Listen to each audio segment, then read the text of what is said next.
Low energy, unfocused, foggy? You might be dehydrated. Whether it's hot yoga, over 100-degree weather, or too much sun. Gator Light, with a specialized blend of 5 electrolytes, was scientifically designed to help move fluids into the body faster for rapid rehydration. Shop now at retailers nationwide. Gator Light hydrates faster than water. Is it in you? Symptoms noted are signs of mild to moderate dehydration. Consult a healthcare professional if symptoms persist. When you need to build up your team to handle the growing chaos at work, use Indeed Sponsored Jobs. It gives your job post the boost it needs to be seen and helps reach people with the right skills, certifications, and more. Spend less time searching and more time actually interviewing candidates who check all your boxes. Listeners of this show will get a $75 sponsored job credit at Indeed.com/podcast. That's Indeed.com/podcast. Terms and conditions apply. Need a hiring hero? This is a job for Indeed Sponsored Jobs. This episode is brought to you by Accenture. When your advertising operations fall out of sync, everything else follows.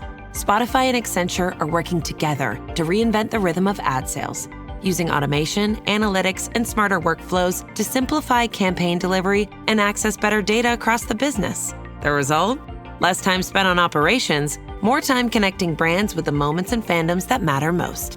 Learn more at accenture.com/Spotify. Coach Unplugged is brought to you by great people over at teachhoops.com for coaches who want to get better. From the Fifth Quarter Studios in Madison, Wisconsin, you're listening to Coach Unplugged. Here is your host, Steve Collins.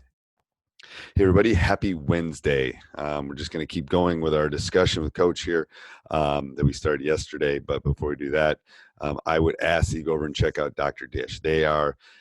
They're everywhere. They're in the college programs. They're in the high school programs. They're in youth programs. It's a one-of-a-kind shooting machine. I don't think you'll find it anywhere else. Mention Coach Unplugged or High School Hoops, and they'll give you $350 off your next purchase. Also, go over and check out teachhoops.com for coaches who want to get better. If time's of the essence, if you just want to become a little bit better at your craft, go over and check it out. Within there, we've started a new course and our new podcast that's just available. There's only 2 places you can get it. You can get it on teachhoops.com if you do the monthly membership, or you can go over to Patreon. We're putting it on there along with some other things. So if you would like either one of those, go over and check it out. They're down in the show notes. Subscribe and like. All right, let's head off to the podcast. That's rule of 1. Rule 2, the rule 2 is if you really cannot solve it with yourself and you cannot make head or tail of what the hell this coach is saying, and you begin to think I'm going crazy, go ask a teammate. Right. And I said, and if you and your teammate can't solve it together, then I have failed you. Then come to me, and that way I'm solving 2 problems, not 1. Right. I love that. And they're like, okay, so if they come around and there's like little things where they turn around, they're like, coach, so when I start practice, I put all the water bottles in a corner of the gym. And I asked them to put we have a bench on the side, and I turn around and say, right, so we have light and dark tops. I said, any of your lights or dark tops that you need to actually put on during the course of this practice need to be on that bench. I do a preseason talk on something called the dial of dependency, where I turned around and I said, right, the dial of dependency is you must do everything. Your parents don't do it for you. Right. Do you put on your own t-shirt? Yes. Do you put on your underwear? Yes. Do you tie your own shoelaces? That's great. So there's nothing that your parents should be doing. The data dependency is on you. Right. And during practice, the data dependency is still on you. It's not on me. Right. I am here to make you a better basketball player. It's on you to become a better basketball player and be open to that. I love that. It's like there's like all those wasted time things. It's like I tell them, if you need a drink, you can get a drink whenever you want, but you're in charge of your own water bottle, bringing it, taking it away, blah, blah, blah. That's not the only thing I have enforced this year is I've turned around, I've said we're going to have 5 timeouts during a training session. Okay. These are my tools for practice. Okay. This is the kind of stuff I want to talk to you about. These are my tools during practice. Kids have the ability to reset any drill. So they can scream reset, that resets, right? They also have the ability to call 1 timeout per drill. So if they want to call a timeout, they have a 60-second timeout to get their teammates together in a huddle, talk to them, talk to each other, and then we go back out onto the floor. How often do they do that? They have a reset, but they're allowed one timeout every drill. They don't have to use it. But how often do they do it? They started doing it. The reset button got called a few times, and then when some of the younger guys just couldn't fathom what the hell's going on, the older guys called. They said, "Hey, coach, can I get timeout?" Like, yep, sure, you got timeout. There's 60 seconds on the clock. Go. Right. And they all get you keep the clock running during practice. I keep the clock. I think that's key. It's like everything. It's like, because I want them to get used to looking at it too. It's like So that's this. You've kind of introduced the second level of it, and I give them 5 timeouts during a 2-hour practice. Our 2-hour practice. Now, 2-hour practice very, very closely mimics a game that we have. 4 quarters, 40 minutes, 10 minutes. 10 minutes is our halftime. Okay. And we have like usually a 10 minute pre-game, so that it kind of mimics the 2-hour game session. So I have 5 timeouts, each of which is 60 seconds. I give them 2 in the first hour, and I can take 3. In those timeouts, they want to drink water. They all go to the corner that we've designated for water, and they drink their water, and I'm talking to them. However, this year I made a conscious decision that in those timeouts they talk first. Oh, I like that. 15 seconds they reflect on whatever's going on, because they need to give me 100% of their attention. Right. So give them 15 seconds to let them do what the hell they need to do. If I can't deliver in 45 seconds what I need to be telling them, I'm in the wrong damn If you job. Can't deliver in 30, because literally, think about a normal timeout. This is my breakdown. 15 seconds reflection. 30 seconds they now listening to me. 15 seconds at the end is they reiterate or they repeat what they need to be doing on the floor. So that I'm closing the loop of learning, which I've stolen from my wife. Right. But it's true. It's because you got we literally live in a Snapchat / this world that everything's, so they got to be able to do it in 30 seconds. Boom, boom, boom, boom. If they can't, they're not. And they've really responded well to that, and they've kind of bonded. And what we've turned around, my agreement with them is, if they start a timeout, finish a timeout, right? Anything like that, they must accompany with positive touches. So you see another teammate on the street, there must be a positive touch. Now that can be a high five, a fist bump. I don't care what it is, right? I'm not too bothered, but there must be some kind of positive touches going on. Yep. And I've kind of stolen that. It's the 3 clap thing too, or the 2 clap thing when things aren't going well. That's what we do. That's crazy. You say that. I was watching the Euros this year. Lithuania was playing at the under-16s. They're in Division A, which is Division A. And they're one of the top teams. And it's crazy because I sat there and I'm like, I was watching this under-16 games. The Lithuanians are shooting a free throw, right? Usually if you're playing at home, the whole gym goes silent. Right. Right. The Lithuanians, when they go to the free throw, their home team are clapping. And I couldn't I was like baffled by the whole situation. I'm going, right. So one of the GB coaches that I know that actually works with us, I messaged him. I'm like, listen, Mac, do you have access to any of the Lithuanian coaches? He's like, yeah. He's like, I've got someone that stay in the same hotel. I'm like, listen, can we ask why do they actually clap during the free throws? And he was like, I've already asked them that. And I was like, okay. He says, because the coach turns around and the entire gym turns around and says it is more stressful to shoot the ball if there's a complete silence. So if you're used to shoot the ball with all that noise, which is in the gym, balls are bouncing, everything is all, everyone's clapping, just making noise, going, don't worry about it, just stay calm through it.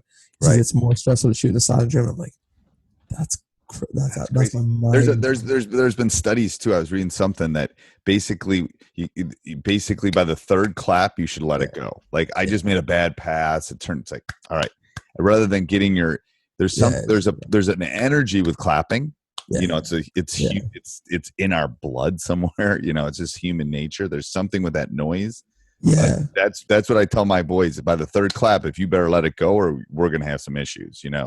I mean that's it. Just kind of move on. It's that next possession mentality that I keep telling my boys about. And they need a cue. They need a cue. At even the younger, you need some sort of cue that we're done. Okay, next. Because I mean this time around in Edinburgh, even in a real game, I turned around, I told the boys, I said, right, in the first half, I'm going to give you one timeout. In the second half, you're going to get one timeout, right? I'm taking 5 of my timeouts. I'm going to work with 3.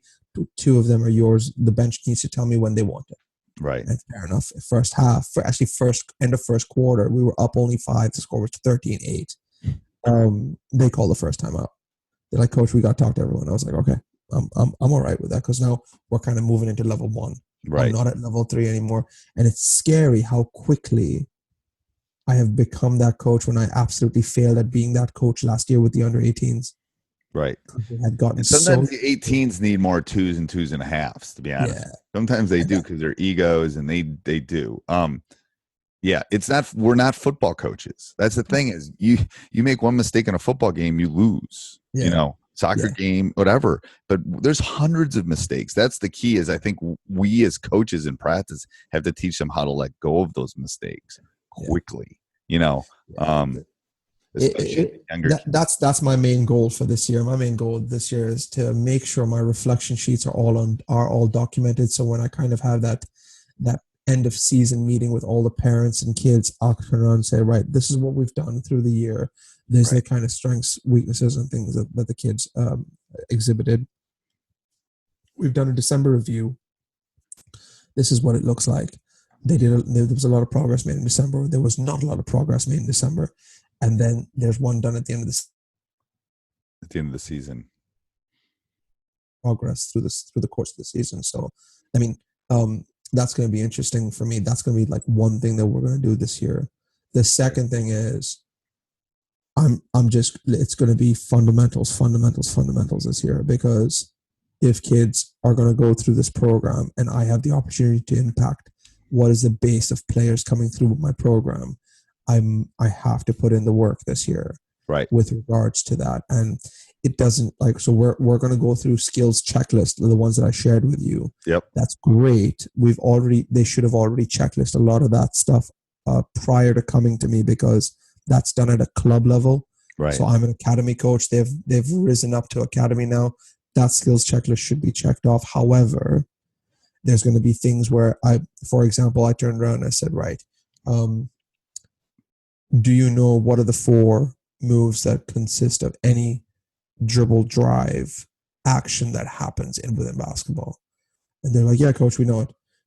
There's a dribble. It's like, yeah. It's like, there's a crossover. It's like, all right. He said, there's a behind the back. I was like, right. I said, there's a spin move. I said, right. I said, is that your answers? I'm like, he's like, yeah, Coach, those are all the moves. I was like, no. I said, none of those involved. Like, what fundamental moves? Everything that you just told me, all I can see is there are four consistent moves. There is a lead step, right leg lead step, left leg lead step, right leg lead cross, left leg lead cross. I said, if you can master those 4 things, the rest of everything that you just told me, a crossover between the legs, behind the back, spin move, it all comes off those 4 very fundamental. So that it's kind of one of those things where I need to strip them back just a little bit, because coaches have been overly enthusiastic of kind of saying, let's move them on. Right. And they come to me and they're like, well, I was like, great. So you're sitting there doing a behind the back dribble and you're not moving. Right. It's like breaking it down into 3s. Like, how do you rebound? Well, how do you, get low? You got to turn the body. You got to find then you got to go. The one people forget is then you got to go get the ball, kind of thing. After that, and we work on that actual contact and then pop. That's hard. I've so far dedicated one entire practice to just rebounding. Right. Just rebounding. Because it's a lost skill. It is. It's not something, everyone's dribbling, like you said before. Everyone's working on their dribble. It's easy to dribble. That's what it is. So the kids, that's what they see. They see Steph Curry warming up before a game, 2 basketballs. I was like, right. I was like, I have to keep reminding them, going, that's what you see. There's one Steph Curry. There's 8 million people. Yeah. And I looked at him, I said, you forget he does that stuff to get him in the zone. He's not working on anything. That's his way of actually just that's his pre-game ritual. Right. And that's part of his routine. And this year I'm going to do a lot of, so the progress is one thing. The off the court stuff is another thing that I'm going to be talking about this year. I've made a conscious effort to actually talk to them about nutrition. Yeah. I think that's really good. one of my colleagues is actually very, very qualified in strength and conditioning and nutrition. So he came along during camp and gave an hour and a half talk about because it's very strange with the younger ones because they have a lot of body image issues, and like I'm not used to that with the older kids. They were very much right. With lights and darks, where one's going to go skins and shirts, and that's it. We were off. We were working. They were not bothered by it, but this younger age group, they're like, "Oh, okay, not too comfortable taking off my t-shirt." Right. And yeah. Little stuff like that, you know. It is. It's one of those things where you kind of sit back after 3 days of practice and go, all right, here we go. Here we go. And the thing is, you got to talk about the nutrition part is huge. And I use the whole what kind of gas are you going to put in the engine kind of thing. But then the sleep thing is huge at that age. Yeah. They're not getting enough sleep. And it's too much screen time kills them. So that's what we during camp, this is another thing that we ended up doing. We talked about, are you a leisure athlete or are you a performance athlete? And they're like, oh, it's like when you played for club and you enjoy being around your friends, and you just love you love flying your club colors, and you played at your local CVL, which is like your AAU tournaments, right. And you were not a traveling team. It's just a local AAU tournament. Right. You were there to enjoy the sport of basketball. I was like, yeah. I said, that's you being a leisure athlete. So what do you do that's different? That's a performance athlete. And we kind of broke it down going, right, you wake up in the morning, do you stretch? Do you foam roll?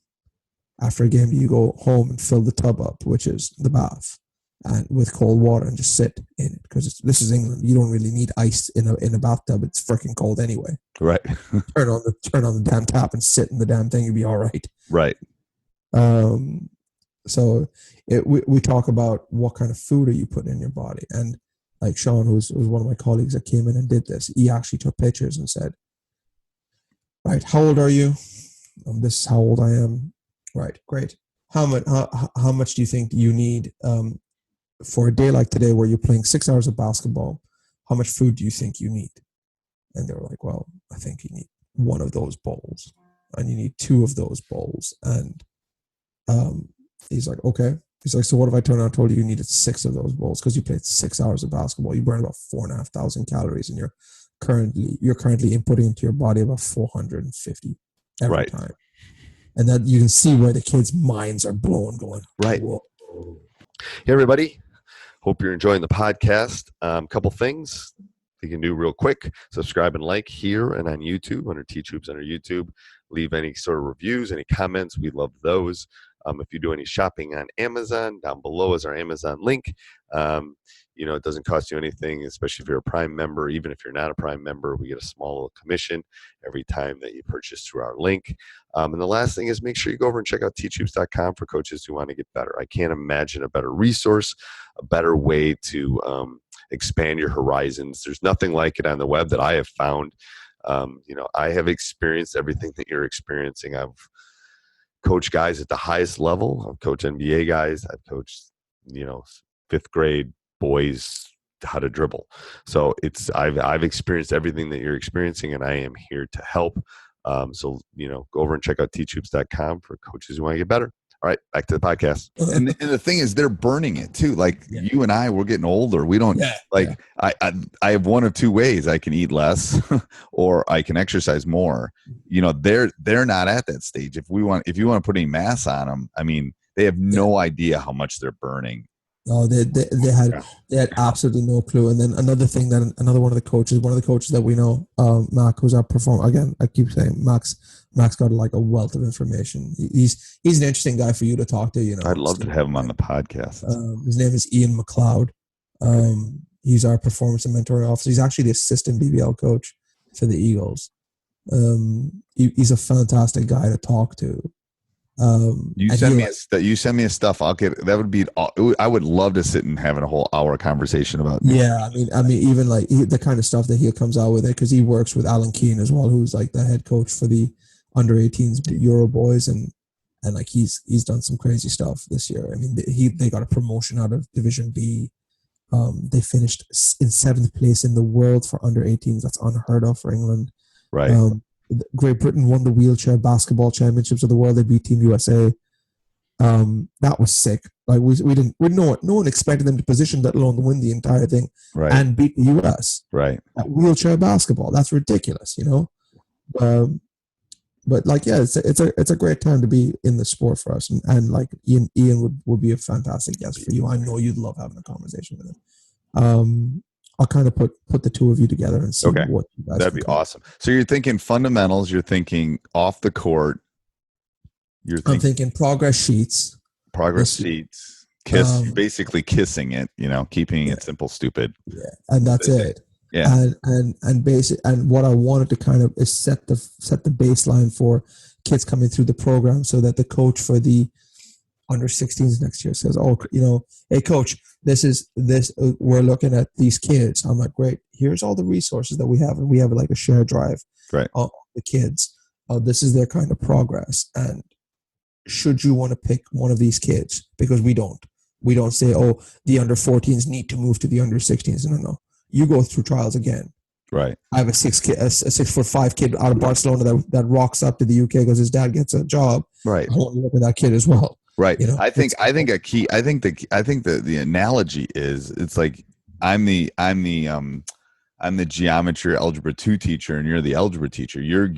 I got to make sure that they have that before they get to me. It's kind of that progression in mathematics, right? You can't take calculus until you've taken pre-calc. So what you need to do as a program, I think that's awesome, is basically they're going to know in a year or two that when you say this is what they're going to be able to do. That's what we've made a conscious effort this year as coaches to use very similar terminology. Right. And it's been a challenge because I'm not born and raised here. Right. So clearly there's a different terminology that I would use. Right. Right.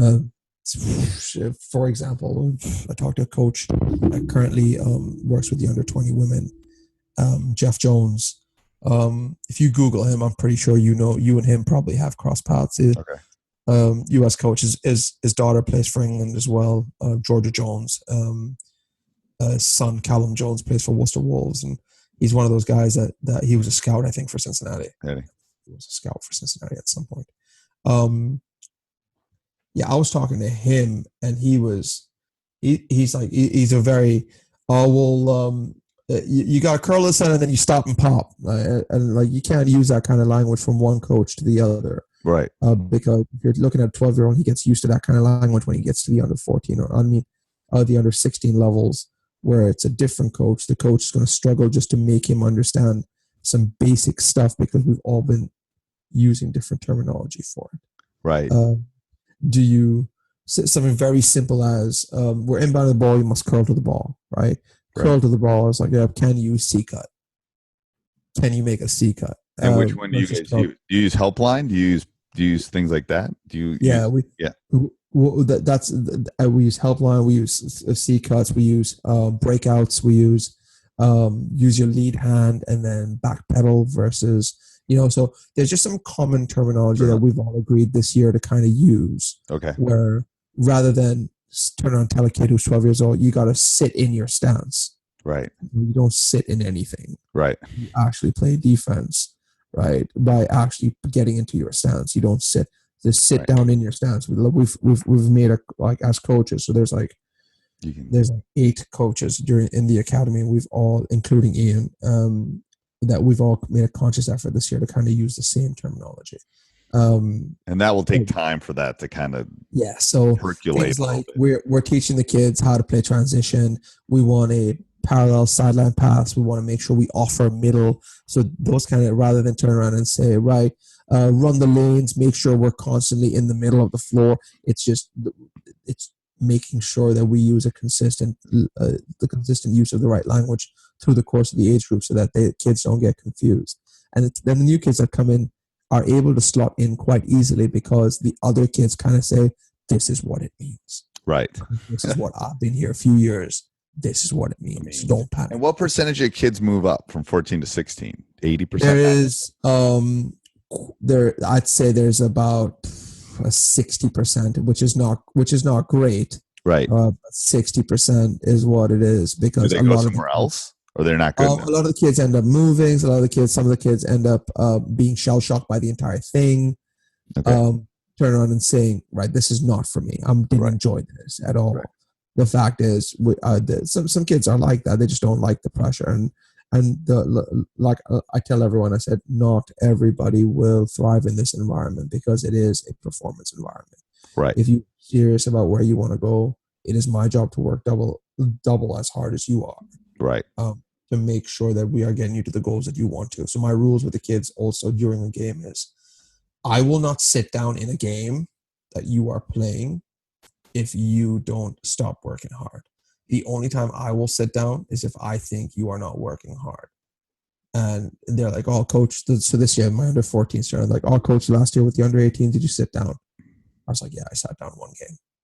I sat down in the second quarter. We came back to win it by 30. But just because that's it, non-verbal that they'll be able to cue on real quick. That's it. Sit down. The guys on the bench going, oh crap, he sat down. Right. I just sat down, put my tactics board to the side, and I just sat down, folded my hands. My body language said it all. I folded my hands and kind of just put my hand on my chin and kind of went, okay, this is where we're at. And like the entire bench turns around going, he's never sat down. We've played like a whole bunch of games. This guy never sits down. And then he realized, they all turned around. Remember what he said? He said, if he'll sit down, if he thinks that we're not playing hard enough. And I said, I can teach you how to play basketball, but I can't teach you hard. Right. That's something that you must come with. And that also comes from other people on the bench, in the court. I mean, they have to be able to pick each other up because they're not all going to be up here all the time, you know? Yeah. And that's it. So this is another thing we talked about. We're going, are you acceptable? Are you exceptional? And if you've moved from acceptable to exceptional, you must understand that exceptional has now become the new acceptable. Right. The new mean. Yes. The new. Yes. That's it. That's the new mean. Yeah. So you've got to make sure that what are you? And we just constantly do that. We turn around, we walk in, and we have like seven things that we kind of drill home with the kids. So 7 core values within our academy that we talk about. One of them is selflessness, and we walk in. I'd walk in, and there'll be one. You always know there's always that one 12-year-old kid that's trying to shoot from the halfway line. He said that he's like, yep, that's what I'm training for. I'm going to shoot from the halfway line for that end of game situation that he will not be on the floor for. And at the end of the day, I turn around and I ask these kids, I was like, are you leisure athlete or are you performance athlete? He's like, oh, coach, I'm a performance athlete. I said, then where is your selflessness?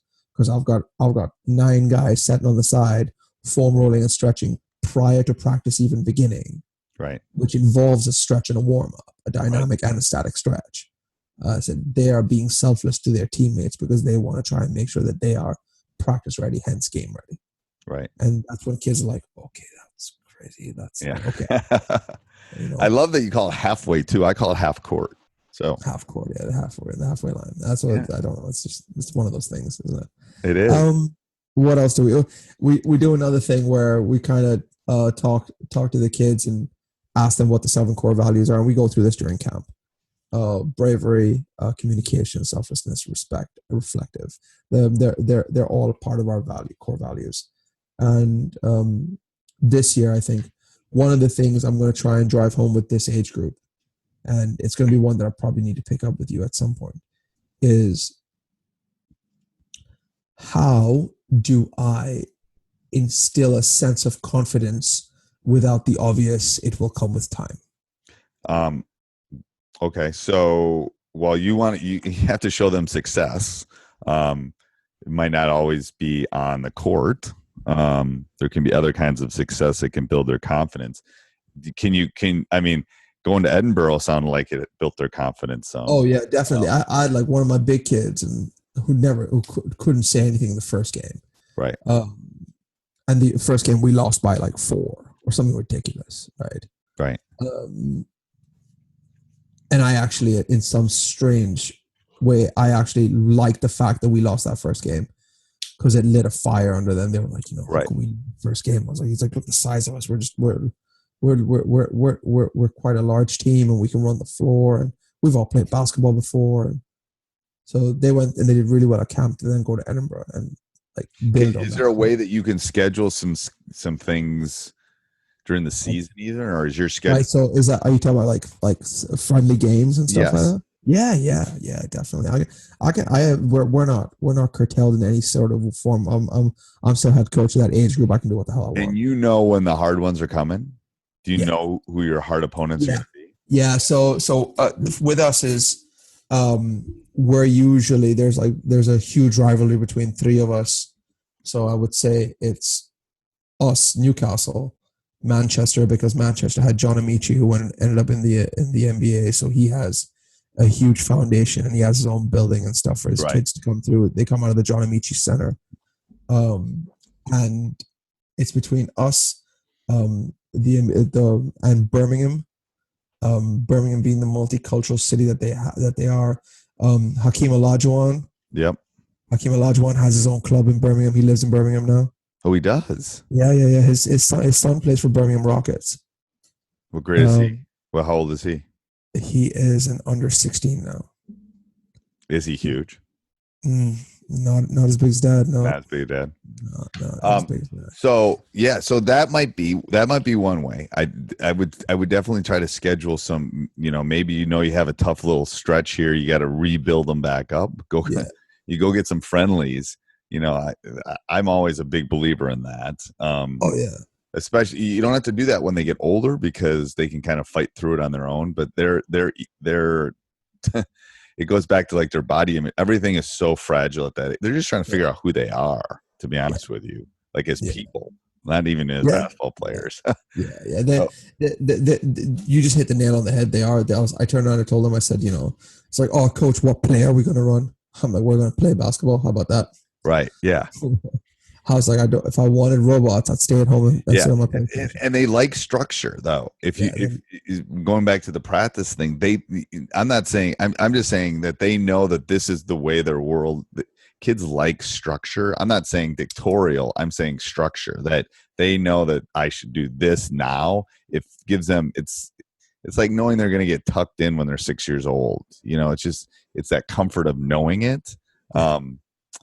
Because I'm married to a psychologist and she tells me that all the time. It's that structure stuff that makes them feel good. Then within that structure is where you can do your, hey, this is the way you should come out every day. This is, like you said, this is where we put our water. They like that because they know that's the way the world is. Yeah. If I say like timeout that we need to like. Hey, everybody, I hope you enjoyed that. I would ask that you stop running. You call home, you go, honey, I need to join teachhoops.com. I need to become a better basketball coach. This Coach Collins knows what he's talking about. He's experienced it all. He can help me take my coaching game to the next level. I hope I can. I think I can. Go over and check it out. Subscribe and like. Make sure you go over also and check our YouTube channel out. Teach Hoops on YouTube. Hundreds of videos, thousands of videos. I think we're over thousands of videos now. Go over and check that out. It doesn't cost you anything. And if you're going to do any shopping tonight, click on our Amazon link down below and then go shopping. You won't even notice it. Doesn't cost you anything, and we get a small little affiliate. Helps us with our hosting fees. Talk to you soon.